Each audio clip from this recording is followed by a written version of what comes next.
प्रभाग क्रमांक 17 ब मधून मी गेले कित्येक वर्षापासून समाजसेवेच्या माध्यमातून विविध प्रकारचे उपक्रम, महापुरुषांची जयंती, गणपती उत्सव, नवरात्र उत्सव साजरे करण्यासाठी मदत व सहकार्य करत असतो। या प्रभागामध्ये सर्व जाती धर्माचे लोक राहतात। या लोकांच्या अडीअडचणी ऐकून त्या सोडवण्यासाठी मी सतत प्रयत्न करत असतो। कोरोना कालावधीमध्ये मी लोकांना मदत केली, याची जाण या प्रभागातील लोकांना आहे। या प्रभागातील जनतेनं मला व माझ्या कुटुंबाला या निवडणुकीसाठी अपक्ष उमेदवारी दाखल करण्यास सांगितलं। या भागातील सर्वसामान्य जनतेची साथ मला आहे। प्रभाग क्रमांक 17 ब मध्ये रस्त्याची दुरावस्था तसेच घाणीचे साम्राज्य गेले कित्येक वर्षापासून आहे। या सर्व समस्या संपवण्यासाठी सक्षम नगरसेवकाची गरज आहे।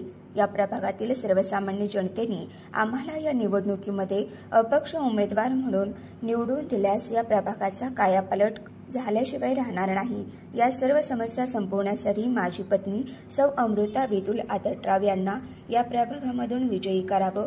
मी ज्याप्रमाणे समाजसेवेच्या माध्यमातून जनतेची सेवा करत आहे, अशीच सेवा करण्याची संधी माझ्या पत्नीला द्यावी, असं आवाहन विदुल आदटराव यांनी प्रभाग क्रमांक 17 मधील मतदार बंधू भगिनींना केलं। तुम्ही नगरसेवक या पदावर जाण्यासाठी तुम्ही जनतेच्या सर्व मला मतदारावर विश्वास आहे। माझ्या कामाच्या जोरावर 100% मी निवडून येणार आहे। काम बोलतोय माझं। प्रभागातील नागरिकांना काय आव्हान करायचे आहे? आव्हान की बाबा मी अपक्ष आहे, एकदा संधी द्या मला। काय नसताना मी काम करतोय। कोरोनाच्या काळात भरपूर काम केले, 12 महिने माझं काय ना काय काम असतं। तुम्ही जर संधी दिली तर अजून मी जोमान काम करेल। स्वच्छता या परिसरामध्ये काही नाही, सगळं घाणीचं साम्राज्य आहे आणि या त्या